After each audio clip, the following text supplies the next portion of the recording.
Yo l'équipe, donc on va commencer par la règle des cosinus. Donc règle des cosinus, c'est juste le théorème d'Al-Kashi. Donc genre si dans un exercice c'est mis utiliser les règles, la règle des cosinus, bah, c'est juste le théorème d'Al-Kashi. Là ce que je vais faire c'est que je vais tracer directement un triangle nommé ABC, mais en vrai le nom des sommets on s'en fout un peu. Juste le nom des côtés, il faut bien retenir genre A, ça va avec le sommet C, B le sommet B et C le sommet A. Donc voilà, donc là j'ai juste mis des mesures, donc B égale 5, C égale 8 et A c'est inconnu du coup on connaît pas. Donc là, mettez pause si ça va trop vite. Donc là ce que je note c'est directement la formule, donc là on recherche le côté A, donc c'est A qu'on va placer tout à gauche et qu'on va mettre au carré. Donc A au carré égale B au carré plus C au carré parce que c'est les deux autres côtés. Donc vu que là on cherche A, donc on fait A plus la somme des deux autres côtés. Après j'ai juste mis donc la formule, donc B au carré plus C au carré moins 2BC, enfin moins 2 fois BC fois cos de alpha parce que le côté A c'est relié au côté alpha. D'ailleurs le côté alpha j'ai pas mis de mesure mais je vais en mettre une juste après, j'avais oublié. Donc là, je remplace toutes les lettres par les bonnes mesures, sauf A, bien évidemment, parce qu'on ne connaît pas, c'est ce qu'on recherche du moins. Donc là, comme je vous l'avais dit, j'ai oublié de noter l'angle alpha, donc là, je suis en train de le noter juste au-dessus. Donc là, j'ai mis 60 degrés. Ça dépend juste de l'exercice, ce que la prof va mettre, mais voilà. Donc après, je résous le calcul. Donc voilà.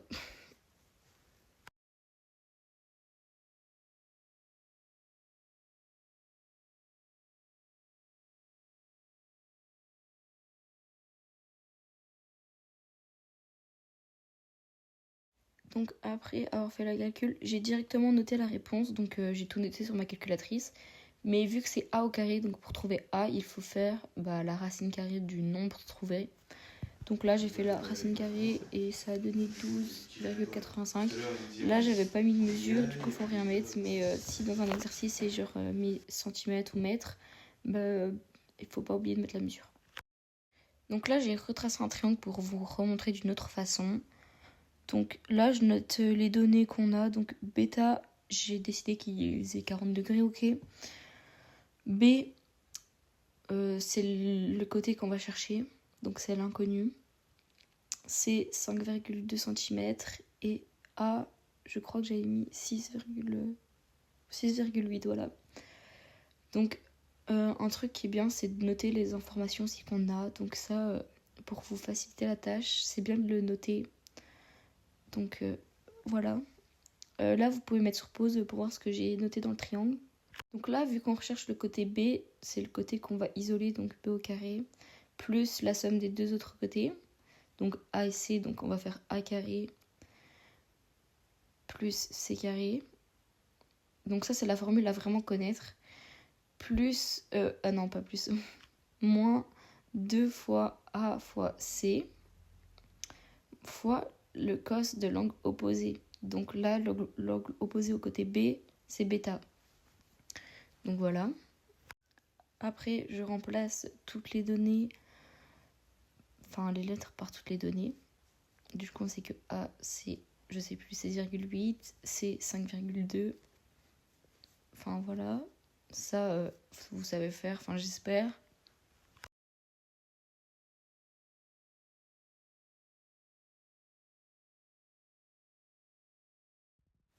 Après avoir fait ça, je résous le calcul sur ma calculatrice, donc vous verrez pas. Je noterai que la réponse, mais voilà. Du coup, là, j'ai juste calculé les trucs. Donc là, c'est juste résolution de calcul. Et comme avant, vu que B est au carré, qu'on cherche juste B, on fait la racine carrée du nombre. Donc la réponse, voilà. Donc là, vu que c'est des centimètres, ne pas oublier de le noter. Donc voilà. Je crois que c'est le dernier truc. Donc là, je note encore des données. Donc A 14 mètres, B 7 mètres et C, je crois que c'était 9 mètres. Je suis plus sûre. Voilà. Donc là, ce que je vais faire, c'est que je vais tout regrouper les informations que l'on connaît. Parce que c'est beaucoup plus simple après pour s'y retrouver. On a juste besoin de regarder au-dessus et on a toutes les données. Donc franchement, conseil au contrôle, faites ça. Voilà.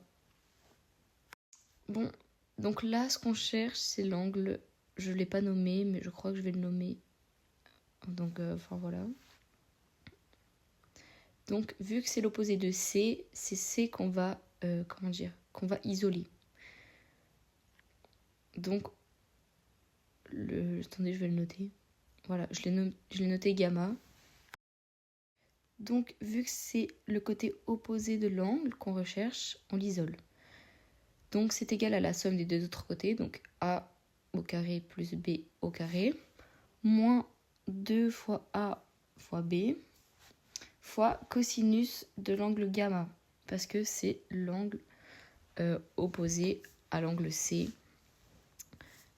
Donc voilà. Après, ce qu'on fait, c'est qu'on note les nombres qu'on connaît. Donc là, on remplace toutes les données par les nombres. Du coup, ça donne 9 au carré égale 14 au carré plus 7 au carré, moins 2 fois 14 fois 7 fois cosinus de l'angle gamma. Gamma, on ne le change pas parce qu'on ne connaît pas la donnée. Donc là, ce qu'on va essayer de faire, c'est d'isoler cosinus de gamma parce que c'est ce qu'on ne connaît pas. Donc là, ce qu'on va faire, c'est qu'on va déplacer le égal pour faire une équation. Donc là, ce qu'on va faire, c'est juste mettre 9, toutes les premières mesures, mais au lieu de les additionner, on va les soustraire. Donc il n'y aura plus le égal. À la place, on va le remplacer par moins. Et le égal, on va juste le mettre avant le moins 2 fois tout le reste de la formule. Donc là, ce que j'ai fait, c'est que j'ai juste calculé toutes les données. Voilà. Et pour après isoler le cosinus, on va faire passer le moins 196 de l'autre côté. Donc ce qu'il va faire, c'est qu'il va devenir divisé. Donc 164 divisé par moins 196. Donc là, j'ai calculé ce que ça faisait. Donc ça donne un chiffre. Quand vous le calculez, de toute façon, vous l'avez sur votre calculatrice. Donc ça donne cosinus. Mais le problème, c'est qu'on cherche l'angle. Du coup, il faut faire arcos de l'angle, du chiffre trouvé, pour avoir l'angle. Donc ça, vous savez le faire aussi. Donc c'est pas compliqué. Donc voilà, j'ai eu la donnée. Là, je pense que je me suis trompée dans l'écriture. Je sais pas comment ça s'écrit. Je suis navrée. Donc voilà comment trouver l'angle. S'il y a un truc que vous n'avez pas compris, demandez et je le réexpliquerai en mieux parce que je vous avoue là que c'est un peu compliqué. Mais au pire, prenez le temps de réécouter. Je sais que c'est un peu long, mais voilà. Donc là, on va passer à la règle des sinus. Beaucoup plus simple que le truc, mais quand vous avez compris le principe, ça va super facilement.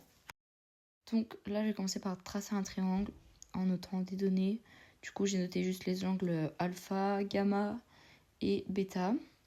Donc voilà. Donc ça, je suppose que c'est facile. Noter des côtés des angles, c'est pas... Voilà. Donc là, je vais commencer par l'angle gamma. Pardon. Donc on sait que le côté C, c'est toujours sur l'angle opposé. Donc l'angle opposé de C, c'est gamma. Du coup, c'est C sur sinus de gamma, ok, est égal à B sur son angle opposé. Donc B sur son angle opposé, c'est bêta, donc sinus de bêta. Et A, son angle opposé, c'est alpha, donc sinus de alpha. Ça, retenez juste que chaque côté est associé à son angle opposé. Genre vraiment, après, ça sera facile. Mais retenez ça. Donc là, je vous montre juste avec, avec des lettres inversées. Donc là, par exemple, A, c'est sinus de bêta. là, B, c'est sinus d'alpha. Donc B sur sinus d'alpha, parce que alpha est l'angle opposé au côté B. Donc sinus alpha. Là, C, son angle opposé, c'est toujours gamma. Je vous avoue, là, je vais pas changer de lettre, mais c'est pas grave. Et A, son angle opposé, c'est bêta. Donc A sur sinus bêta. J'ai juste inversé les lettres, parce que souvent, alpha, ça s'associe à A. Mais c'est juste pour vous montrer que c'est juste l'angle opposé. Donc là, j'ai fait un petit exercice. Donc, on a deux côtés et un angle. Donc là, ce qu'on va essayer de faire, c'est de trouver l'autre angle. Genre, on connaît déjà l'angle alpha. Voilà. Cet angle-là, je l'ai nommé bêta et l'autre gamma. Donc, on a comme information que B est égal à 5, que C est égal à 7 et que alpha est égal à 30. Donc là, on note la règle. Donc B est égal au sinus de alpha parce que alpha est l'angle opposé de B. On sait que C, son angle opposé, c'est bêta. Et que A, son angle opposé, est gamma. Mais en vrai, cette information-là, on n'en aura pas besoin pour la suite. Mais c'est toujours bien de le noter. Donc nous, ce qu'on recherche là, c'est l'angle bêta. C'est juste, là, il n'est pas noté que c'est ça l'inconnu. Mais du coup, je vous le dis. Donc là, ce que je fais, c'est que je remplace les données. Donc B est égal à 5, sinus de alpha, donc c'est 30 alpha. Et nous, ce qu'on recherche, c'est l'angle bêta. Donc là, je note les informations. Ah non, l'inconnu, pardon. Là, je note l'inconnu. Donc l'inconnu, c'est bêta. Voilà. Vu que dans le dernier, on ne parle pas de bêta ni d'une lettre dont on va utiliser, je l'ai barré. Voilà. Donc on sait que C, c'est égal à 7 et que bêta, on ne connaît pas, justement. C'est ce qu'on recherche. Donc là, ce qu'on fait, c'est qu'on va créer des multiplications. Donc tout ça juste en inversant. Parce qu'on sait que quand une fraction passe de l'autre côté du égal, ça devient un fois. Voilà. Donc ça donne 7 fois sinus de 30 est égal à 5 fois sinus de bêta. Ce qu'on recherche, c'est sinus de bêta. Donc on va isoler bêta. Donc ce que j'ai fait, c'est que j'ai fait passer le 5 de l'autre côté, mais quand on le fait passer de l'autre côté du égal, il devient divisé. Donc après avoir fait le calcul, la réponse était 0,7. Donc ça, c'est juste égal au sinus de bêta. Sauf que nous, on veut l'angle bêta. Donc on fait arc sin, ou sin moins 1, de 0,7. Et c'est égal à 44,43 degrés. Voilà pour les petites explications. C'était un peu long, je suis désolée, mais